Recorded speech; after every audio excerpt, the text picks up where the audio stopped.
Bonjour à toutes, bonjour à tous, ravi de vous retrouver sur Courtage TV avec notre partenaire, le groupe April. Nous allons aujourd'hui parler d'un marché très porteur pour les courtiers de proximité et nous allons vous expliquer pourquoi vous pouvez aller sereinement vers ce marché, le marché des expatriés, soit l'individuel, soit pour les entreprises. Ce marché est très prometteur pour vous, vous allez le voir. Il est à la portée de tous les courtiers généralistes qui ont forcément dans leur portefeuille de clients, des familles ou amis, des personnes qui partent en expatriation. Nous allons voir pourquoi et surtout comment. Pour en parler, nous avons le plaisir d'accueillir sur ce plateau Laetitia de Azevedo Gilmas. Bonjour. Bonjour Laetitia, vous êtes senior manager avocat au sein de Vialto, société d'avocats spécialisée sur la mobilité, c'est bien ça? Exactement. Isabelle Moins, bonjour. Bonjour. Vous êtes directrice d'April International Care. Tout à fait. Merci d'être avec nous. Et Mathias Van der Ham, vous êtes courtier chez MIA. Absolument. C'est bien comme ça qu'on dit? Tout à fait. Alors, une question se pose pour démarrer ce plateau. Nous allons vous donner tous les chiffres. Restez avec nous dans quelques minutes. Vous connaissez bien cette population, Isabelle Moins. Qu'est-ce qu'un expatrié aujourd'hui et surtout de quoi a-t-il besoin en termes d'assurance, bien sûr, quand il part de son pays natal vers un autre pays? Alors aujourd'hui, je crois qu'il n'y a pas un seul profil d'expatrié. Un expatrié, c'est quelqu'un qui va aller vivre pour une certaine durée dans un autre pays. Donc ça peut être des expatriés dits individuels ou des gens qui partent dans le cadre de leur travail, dans le cadre d'une entreprise. Donc longtemps, on a pensé que l'expatrié, c'était vraiment mon entreprise m'envoie à l'étranger. Ça, c'est toujours vrai, bien entendu. Mais on a aussi toute une catégorie de gens qui partent dans un autre contexte. Soit ils partent tout seuls chercher du travail. On parle aussi d'expatriés pour des étudiants de longue durée, par exemple. On peut parler d'expatriés pour des retraités qui vont vivre pendant un certain temps à l'étranger. Et on peut parler d'expatriés dans un cadre de durée plus ou moins longue. Voilà. Pour ce qui est de leurs besoins, ce sont des besoins. Alors, ce que l'on fait, c'est des couvertures santé pour ces personnes qui vont vivre à l'international. Donc, leurs besoins en général, ce sont des besoins en matière de santé. Ils ont besoin de se soigner, d'aller voir le médecin, d'être remboursés pour tous leurs besoins. Et ils ont un besoin d'accompagnement fort, puisque quand vous êtes à l'étranger, si vous arrive quelque chose, vous avez vraiment besoin d'avoir quelqu'un pour vous assister, vous déplacer, etc., etc. Alors ça, on va le voir tout le long de ce plateau, la notion de confiance, la notion de rassurance. Mathias, vous nous raconterez tout à l'heure votre histoire, mais sur cette première question, de quoi l'expatrié a-t-il besoin en termes d'assurance quand il part? La confiance, la rassurance? Oui, évidemment. Alors c'est vrai que le terme d'expatriation est souvent utilisé de façon générique pour désigner la mobilité internationale. Donc il y a plusieurs types de mobilité et beaucoup de populations qui peuvent être concernées. Si on ne regarde ne serait-ce que le monde de l'entreprise, qui est notre spécialité, on distingue déjà 3 niveaux de mobilité. On a d'abord les missions professionnelles à l'étranger, donc de courte durée, le salarié qui part en mission courte, qui part. Ouais. On a ensuite un deuxième niveau qui est le détachement. Donc on va être sur une durée moyenne généralement de quelques mois. Et en dernier lieu, on a l'expatriation proprement parlée, où là on est plutôt... Et donc les besoins sont différents? Les besoins sont... sur ces 3 populations? Sont différents, absolument. La mobilité, on n'a pas besoin d'avoir une mutuelle complète. Quand on part 8 jours en mission pour voir un client ou le siège social de son groupe à l'étranger, on n'a pas besoin de se faire une couronne dentaire ou une paire de lunettes. On a besoin de services d'urgence. Donc ça va être l'hospitalisation, le rapatriement. Là où sur du détachement ou de l'expatriation, on va vivre réellement sur place, donc on a besoin d'une couverture un peu plus long terme. Un peu plus long terme. Maintenant, donc derrière des différents cas de figure, il y a des réponses assurantielles différentes à apporter, mais il y a aussi d'autres enjeux pour les employeurs, pour les salariés, sur les volets juridiques, sécurité sociale notamment. Alors, on va le voir ensemble. Alors, on va évoquer dans cette émission côté collectif et le côté individuel aussi, sur l'ensemble du marché. Laetitia, votre point de vue sur cette première question rapidement? Alors nous, d'un point de vue collectif et d'un point de vue sécurité sociale, nous, l'expatriation, ce sont des salariés ou des travailleurs indépendants qui partent travailler à l'étranger et qui de ce fait ne cotisent plus au régime français de sécurité sociale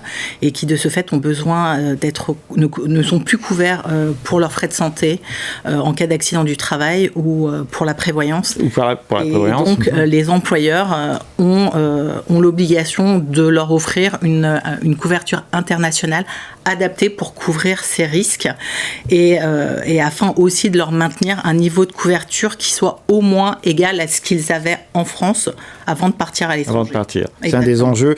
Donc on va le détailler tout au long de ce plateau. Vous aurez un certain nombre de chiffres importants à connaître pour vous, tous les courtiers qui nous regardez. Confiance Rassurance, Isabelle Moins, April International Care connaît bien cette population, ce marché, que ce soit de l'individuel ou du collectif. Vous accompagnez les courtiers depuis 25 ans. Pouvez-vous néanmoins, pour ceux qui ne connaîtraient pas cette activité-là, préciser un peu le contour de votre proposition de valeur ? Oui, effectivement. Donc, on est spécialisé sur ce marché-là, sur ce marché des expats. Donc, notre métier, c'est d'abord de comprendre les besoins de ces expats, puisqu'on vient de dire qu'ils peuvent être de tout type. Ensuite, de créer des produits, donc des produits qui vont les accompagner sur la santé, mais aussi sur la prévoyance. On doit être capable de les assister où qu'ils soient dans le monde. Généralement, on package aussi des produits de responsabilité civile et de sécurité. Voilà. D'accord. Donc, des packages complets. Et puis, on accompagne les courtiers pour qu'ils arrivent à expliquer nos produits. On les accompagne vraiment dans tout leur process de vente. Et on accompagne les assurés où qu'ils soient dans le monde, parce qu'on reviendra peut-être dessus, mais on a des équipes aujourd'hui sur plusieurs continents pour pouvoir accompagner les assurés sur différents fuseaux horaires. Donc, des packages de produits et puis des packages de services, parce qu'évidemment, on doit être capable, avec des équipes de médecins, d'accompagner en matière de services ces assurés, et puis de les accompagner aussi avec des outils de digitalisation, etc. Y compris la gestion. Y compris la gestion. Ce qui est important sur ce type. Puisque quand vous êtes à l'étranger, vous n'avez pas envie de dealer avec du papier. Ouais. Donc, il faut pouvoir tout faire depuis votre téléphone mobile, via une appli, envoyer vos demandes de remboursement, avoir accès à un réseau médical sur une appli, pouvoir poser des questions et avoir accès à des numéros d'urgence. Et des réponses. Et des réponses, évidemment. Avoir accès à de la téléconsultation. Donc tout ça au travers d'une appli sur votre téléphone mobile. Alors aujourd'hui, vous avez près de 50%, vous m'avez dit, du marché de l'individuel sur ce marché de l'expatriation. On va poser le contexte, on va vous donner les chiffres clés de ce marché. D'un point de vue quantitatif, Isabelle, est-ce que vous pouvez nous donner quelques éléments, donner aux courtiers qui nous regardent les éléments d'appréciation sur ce marché ? Alors, c'est un marché gigantesque, puisqu'on parle de 56 millions d'expats au travers le monde, mais c'est surtout pour 3 millions à peu près pour la France, mais c'est surtout un marché en forte croissance, puisque c'est un marché qui est passé de 2 milliards d'euros à 16 milliards d'euros en moins de 20 ans. Donc marché en forte croissance. Moi, effectivement, on parlait de notre position sur le marché français, puisqu'on couvre à peu près 50% du marché de l'individuel. On fait aussi, bien entendu, de l'accompagnement sur le collectif. Sur le collectif. Et aujourd'hui, on est capable, au travers de notre savoir-faire, d'aller sur d'autres marchés et de s'implanter sur d'autres marchés que la France. C'est quoi en prime moyenne, à peu près, le marché de l'expat ? Le marché de l'expat, c'est à peu près 3 000 € de prime moyenne sur de l'individuel. D'accord. Et sur de l'entreprise, alors évidemment ça peut varier. On peut parler de quelques centaines de milliers d'euros à des millions d'euros quand vous avez des entreprises qui envoient de plusieurs centaines ou plusieurs milliers d'expatriés à l'étranger, puisque nous avons ce cas d'entreprise, bien entendu. D'accord, donc avec une prime moyenne relativement élevée quand même pour les courtiers qui nous regardent, une durée moyenne de vie de contrat qui doit être également... Qui est entre 4 et 5 ans. 4 et 5 ans. Quand on parle de l'expatriation traditionnelle. Voilà, et un taux de churn qui doit être relativement on fait, parce qu'une fois qu'on est parti et qu'on a la confiance auprès de l'opérateur auquel on souscrit, on ne change pas. Exactement. On ne change pas en cours de route. Le churn, c'est quand vous revenez finalement. Oui, voilà. Il est naturel, il est au retour de... On n'est pas sur des produits simples. Ce ne sont pas des produits compliqués, mais je veux dire, pour l'assurer, son sujet, c'est d'être accompagné. C'est toute la gestion qui va avec. Donc, il ne va pas passer d'un assureur à l'autre comme ça. Il est, en général, il est tout à fait Il faut être fidèle. accompagné. On va voir tout à l'heure l'importance que ça a. Laetitia, on va parler plus spécifiquement de l'univers du collectif, si vous en êtes d'accord. Vous accompagnez les sociétés, en fait, sur ces sujets de mobilité. Qu'est-ce qui a changé sur ce marché récemment? Alors nous, ce qu'on a pu constater depuis le Covid et la pandémie, c'est 2 grands changements. Le premier changement, c'est que les grandes sociétés qui se tournaient vers la Caisse des Français de l'étranger pour couvrir ses salariés, pour les frais de santé, pour les accidents du travail et la prévoyance, se détournent de plus en plus et vont chercher à s'assurer ailleurs via des assureurs privés. Ouais. Parce que justement, en plus de chercher bien sûr des prix compétitifs, ils souhaitent offrir en fait une expérience salariée améliorée. Ils ont besoin en fait d'une plus grande réactivité, de simplicité et bien sûr de remboursement plus rapide. Pourquoi la CFE n'a pas La CFE n'a peut-être pas ces caractéristiques-là s'adapter à la rapidité qu'a entraîné à l'immédiateté du besoin. Surtout avec le Covid. Bien sûr. On avait besoin de beaucoup de réactivité. Et l'autre grand changement qu'on a pu constater aussi à cause du Covid, c'est c'est le télétravail à l'international. Et oui, le lieu où j'exerce mon travail est devenu le domicile par la force des choses. C'est-à-dire qu'on a constaté que beaucoup de salariés, souhaitaient travailler de chez eux, mais que du fait du Covid, on pouvait travailler n'importe où. Donc ils ont déplacé leur domicile à l'étranger et vont au bureau une fois par semaine. Donc ils sont en Espagne, ils sont en Italie ou ailleurs, et les risques de temps en temps évoluent.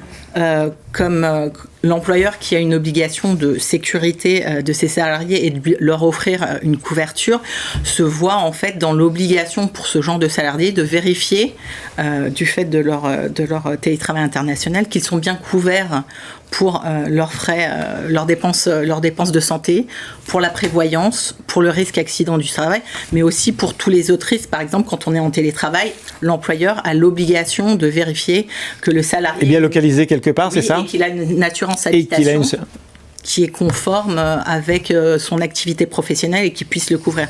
Donc vraiment, c'est les 2 grands changements importants sur lesquels vous attirez notre attention. Mathias, vous allez nous raconter un petit peu votre histoire. Vous aviez, je ne vais pas déflorer la narration, mais vous aviez une activité de courtier généraliste. Et puis, voilà, ça a un petit peu changé. Racontez-nous un petit peu. Oui, alors, notre cabinet MIA Assurance, effectivement, est initialement spécialisé en assurance collective, donc on a quand même une spécialisation, mais qui était peut-être un petit peu plus courante que celle d'expatriation. Donc nous, notre métier originel, c'était d'assurer des groupes de salariés et de dirigeants français en France, en complément de la sécurité sociale française. Classique, quoi. Jusque-là, assurance de personnes. Voilà, pas de mobilité, pas d'expatriation au départ. Sauf qu'en fin de compte, nos clients sont pour la plupart des PME ou des entreprises de taille intermédiaire qui, pour bon nombre, se développent à l'étranger. Nous avons également beaucoup de clients qui sont des filiales françaises de groupes internationaux. Donc, au final, on a, chez un certain nombre de clients, des déplacements internationaux qui peuvent prendre différentes formes, différentes durées, et qui peuvent nécessiter des besoins assurantiels. Donc, c'est pas nous qui avons décidé quelque part. Oui, c'est votre métier auprès des entreprises qui vous a dit il y a ce potentiel-là. Mais il fallait passer le cap quand même, parce que certains se disent, on y reviendra avec Isabelle, certains courtiers un peu qui ne sont pas sur ce marché se disent mais c'est compliqué, etc. Vous avez franchi le cap parce que vous êtes dit finalement c'est pas si compliqué que ça. Alors effectivement, il y a des complémentarités, je crois qu'on va en parler. Avec l'assurance de personnes au sens... On parle quand même d'assurance, ouais. On parle d'assurance de personnes, de frais de santé, de prévoyance essentiellement, donc ce sont les mêmes techniques d'assurance. On parle également des mêmes clients. Et donc ce sont nos clients qui avaient des besoins en la matière, et il y avait une certaine logique à ce qui nous interroge pour qu'on continue d'assurer leur personnel couvert en France, maintenant qu'ils se déplacent à l'international. Isabelle, c'est un marché pour les courtiers spécialisés ou finalement... Alors ce n'est pas que un marché de spécialistes, c'est vraiment un marché qui est tout à fait ouvert et qui peut être à la portée d'un courtier généraliste. Je pense que Mathias vient d'expliquer lui son évolution. Pour un courtier qui est généraliste, qui fait de l'IRD, qui fait de l'assurance de personnes, il voit passer, il a une clientèle. Exactement, il a une clientèle. Dans sa clientèle, il a forcément des gens dont le fils veut partir à l'étranger, dont le cousin, etc., etc. Donc il y a vraiment un potentiel. Et sur la partie, on va dire, technique, on est là, nous, pour les accompagner. On a des équipes qui sont là tous les jours pour accompagner les courtiers, pour les aider dans la souscription si c'est nécessaire. Et puis, évidemment, sur la partie accompagnement dans l'assuré, c'est notre métier. Donc, je pense que nous, parmi les distributeurs ou parmi les courtiers qui travaillent avec nous, on a des spécialistes, certes, mais on a aussi un grand nombre de généralistes qui ont vu une vraie opportunité sur ce marché qui est, encore une fois, en croissance. Mathias, il faut être accompagné sur ce marché, je crois que c'est quand même important. Oui, les clients ont besoin d'être accompagnés. Les clients, mais vous, en tant que courtier ? Nous, en tant que courtier, évidemment, on a besoin d'être formés. Il y a certains enjeux. Je parle en tant que courtier qui vient du monde de la collective. Il y a un certain nombre d'enjeux autour de l'international, des déplacements, des déplacements de la mobilité. Il y a différents statuts, différents cas de figure, différents besoins qui peuvent exister en fonction des pays de destination ou des zones géographiques. Donc, on a besoin de nous d'être formés. On a besoin également d'outils pour accompagner les clients, pour présenter les dispositifs, pour leur expliquer les enjeux et pour mettre en place les contrats. Et on a besoin des solutions assurantielles qui vont bien. Parce que les contrats, même si on parle de frais de santé ou dans certains cas de prévoyance lourde, ce sont pas exactement les mêmes assureurs, ce sont pas les mêmes contrats, ce sont pas les mêmes services de gestion non plus. Donc on a besoin de partenaires qui, eux, sont spécialisés et qui peuvent nous apporter le support et le contrat d'assurance pointu pour répondre aux besoins des différents clients. Isabelle, Mathias évoquait le fait qu'il avait besoin de partenaires qui peut accompagner. Vous en êtes un, April, le groupe April. Parlez-nous de vos produits, de votre accompagnement, et peut-être encore plus que pour une population typiquement franco-française, la part du digital, en fait, peut-être un peu plus importante, non ? Alors, sur les produits, je ne vais pas détailler le produit. On a des produits... Pour les entreprises, pour les étudiants, standards. Pour les entreprises, on a du standard, on a du sur-mesure. Donc tout ça, on a... Vous avez toute la gamme, en fait, indispensable. Sur l'accompagnement, j'insiste quand même sur la partie, Mathias en a dit un mot rapide, mais la particularité, c'est la gestion. D'accord ? Donc la gestion, on a vraiment une gestion qui est spécialisée sur l'international. Ça veut dire pouvoir parler plusieurs langues, parce que on a des assurés français, mais pas que. On est implanté en Asie, donc il faut pouvoir parler plusieurs langues. Il faut pouvoir répondre 24/24, 7/7. Il faut pouvoir rembourser très vite. Donc tout ça, ça fait partie vraiment de l'accompagnement, enfin de la spécificité finalement de notre package de services. Et sur le digital, on a une appli qui s'appelle EasyClaim, mais en tout cas qui facilite vraiment la vie de l'assuré, puisque à tout moment, sur son téléphone, il a un accès à la fois une capacité de nous renvoyer ces éléments médicaux pour se faire rembourser très vite, où il a accès, encore une fois, à des hotlines, à de la téléconsultation, à des réseaux médicaux, etc., etc. On le met en contact avec des réseaux médicaux, on négocie avec des réseaux médicaux pour que, où qu'il soit dans le monde, l'assuré puisse avoir du tiers payant, parce que ça, on n'y pense jamais, mais quand il faut payer 15 000 euros, 20 000 euros, 30 000 euros pour accéder à un hôpital, en fonction des pays dans lesquels on est, ce n'est pas possible. Donc ça, on le prend en charge dans nos produits. Ouais.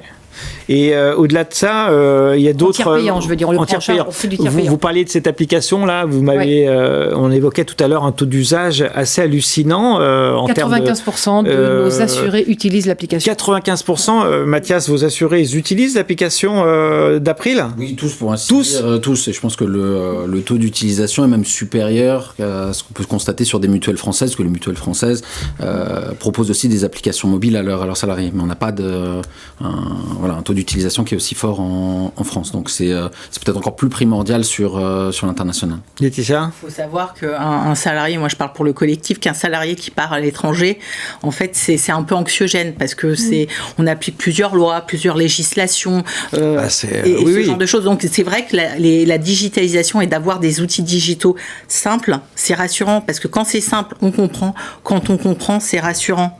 Donc c'est tout bête, mais pouvoir obtenir un remboursement, poser une question sans se poser la question du décalage horaire, c'est essentiel. Sans se poser la question de est-ce que je dois écrire en français ou en anglais, c'est essentiel. Vraiment, l'expérience salariée fait que tous les employeurs veulent vraiment offrir de la simplicité, de la rapidité et le seul moyen de l'obtenir, c'est vraiment des outils digitaux. Et c'est vraiment la grande nouveauté. C'est pas la nouveauté, c'est vraiment que ça a explosé avec le Covid. C'est indispensable. Si vous le faites pas, c'est indispensable.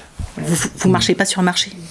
Donc rassurance, confiance, produit bien sûr, mais aussi accompagnement des populations qui changent de pays, y compris quand on est malade. Je suppose que la téléconsultation, par exemple, dans un pays où on n'a pas forcément le réseau de soins qui permet d'avoir une téléconsultation est aussi primordial, non ? Alors quand on n'a pas le réseau de soins, c'est évidemment primordial, mais quand on a le réseau de soins, c'est extrêmement, c'est incontournable, c'est confortable. Je pense qu'on est là face à un changement de comportement. C'est-à-dire que finalement le Covid a changé beaucoup de choses. On a tous appris à être en télétravail. Et bien de la même façon, on a tous appris beaucoup de gens maintenant passent par la téléconsultation. Donc aujourd'hui, ça fait partie c'est un incontournable pour nous. Il faut proposer absolument de la téléconsultation. Nous, on la propose encore une fois 24/7 dans plusieurs langues. Et donc, quelle que soit la pathologie, quel que soit le... Oui, ce sont des médecins qui répondent. C'est des médecins ? Oui, ce sont des médecins. Et un des éléments importants, c'est que ce sont des médecins qui sont habilités à délivrer des ordonnances dans le pays dans lequel vous êtes. Ils ne répondent pas simplement à des questions, mais ils peuvent vous délivrer une ordonnance, vous pouvez aller à la pharmacie, vous pouvez ensuite... parfois, ils vont vous dire, il faut consulter en physique, il faut aller à l'hôpital, etc. Donc simplicité aussi, efficacité, être là au bon moment avec les bons outils. Mathias, vous partagez cette dimension de nécessité. Vous me disiez même que certains font leur démarche tout seuls, que pour les courtiers, en fait, ça pourrait être relativement simple. Une fois, c'est ça ? Oui, ils font tout seuls quasiment, quoi. En fait, on regarde beaucoup l'utilisation de l'application mobile par les utilisateurs finaux parce que c'est comme ça qu'on utilise le contrat une fois en run, mais le process de digitalisation il démarre bien en amont. En fin de compte, le courtier dès qui commence l'étude technique et commerciale, il a un extranet pour pouvoir identifier les bonnes solutions, une base documentaire qui permet d'étoffer son offre vis-à-vis du client. Ensuite de ça, April propose également tout un système de souscription en ligne, de signature électronique qui facilite l'adhésion et qui accélère l'accès à l'assurance. Donc on peut souscrire aujourd'hui en instantané et être très réactif vis-à-vis des clients. Et enfin, en dernier lieu, l'assuré, il a accès à un extranet, à une application mobile, éventuellement à une hotline en plus ou à différents services qu'il peut activer et qui le rendent autonome dans la quasi-totalité des cas.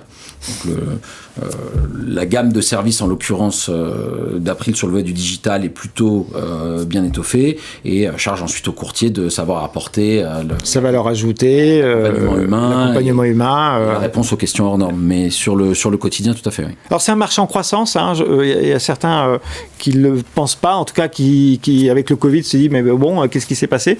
Vous le confirmez, Isabelle? C'est un marché en croissance, le marché des expatriés, oui, que ce soit individuel et collectif? Mais complètement. Ce qu'on a vu, c'est qu'il y a eu effectivement un peu l'intermède du Covid où les avions ne volaient pas. Hein, donc évidemment, on s'est dit mon Dieu, qu'est-ce qu'il va se passer?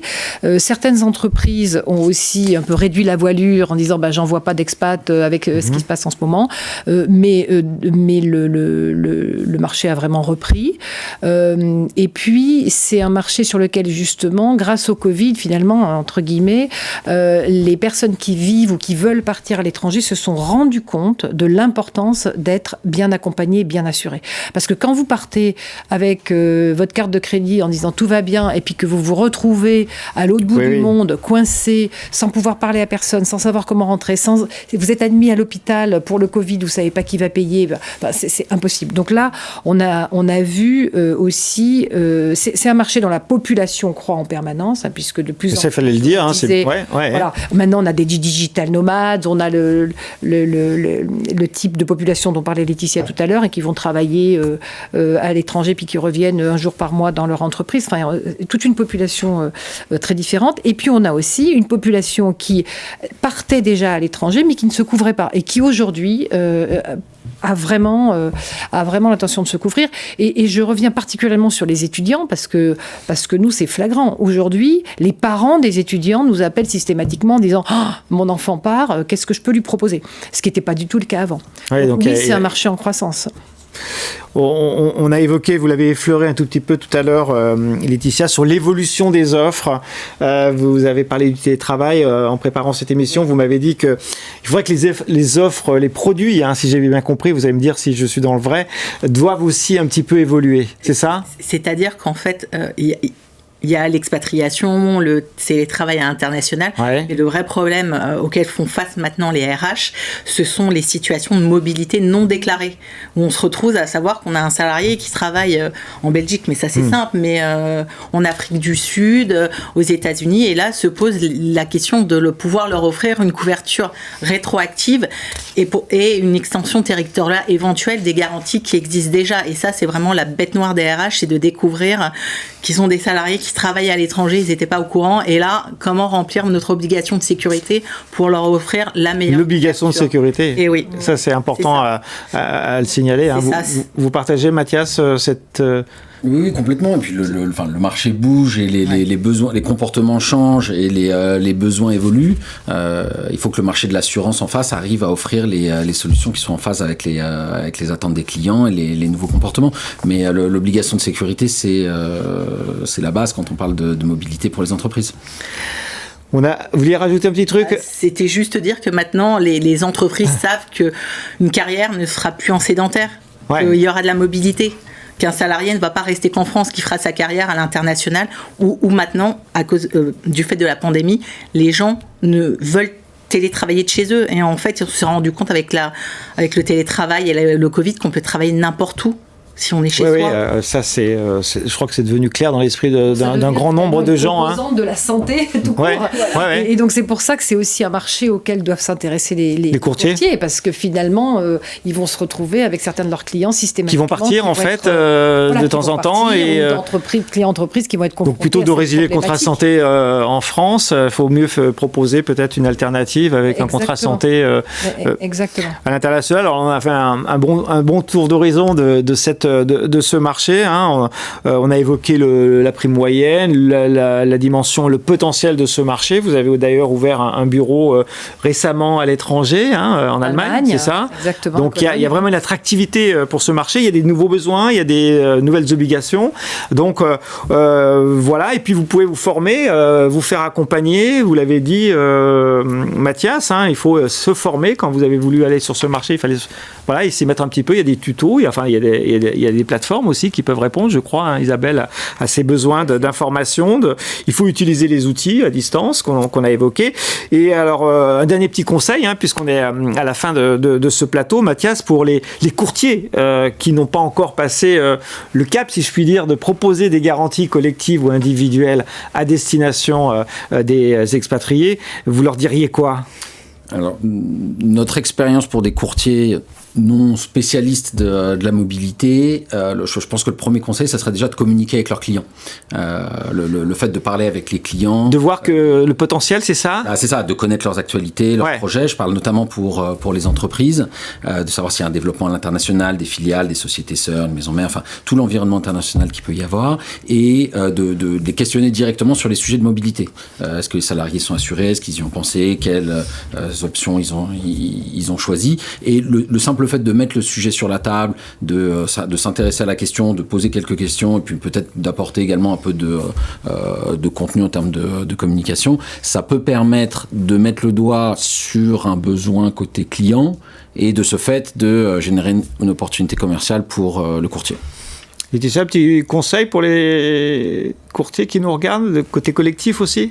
Après, on viendra à Isabelle pour terminer. Pour les courtiers, oui, c'est vraiment prendre contact avec leurs clients et leur demander quels sont vos besoins, parce qu'encore, comme on l'a dit, il y a plusieurs typologies de besoins. Voilà, il y a ce qu'on appelle en droit du travail le détachement, l'expatriation, la pluriactivité. Il y a même les contrats locaux. Enfin, c'est vraiment une myriade de situations qui appellent vraiment à organiser la couverture, parce que encore une fois, il y a cette obligation de couvrir, de sécurité des employeurs qui doivent couvrir leurs salariés pour ces risques. Isabelle, votre dernier petit conseil aux courtiers, le dernier petit message ? Moi, je rejoins ce que disait Mathias. Je pense qu'il faut s'intéresser, et je pense que beaucoup de courtiers le font, il faut s'intéresser à ses clients, leur poser la question, parce que le marché tout court change, et que la mobilité se développe, et qu'ils doivent, je pense que c'est un grand intérêt pour eux de ils peuvent pas passer à côté de comprendre ce marché, de rentrer dedans, et puis de percevoir quels sont les besoins, de tester. Nous, on est là pour les accompagner s'ils veulent tester sur un client ou deux. Pour déjà appréhender, pour un petit peu se former peut-être, je suppose, à la pratique, un certain nombre de choses. En tout cas, vous les engagez, je suppose, à vous questionner, à aller sur l'appli, etc. En tout cas, j'ai passé un bon moment. Merci d'avoir été présent sur ce plateau. Merci Laetitia, merci Mathias, merci Isabelle. J'espère que vous avez appris beaucoup de choses sur ce marché de l'expatriation et de ses opportunités. Merci à vous tous, à très bientôt.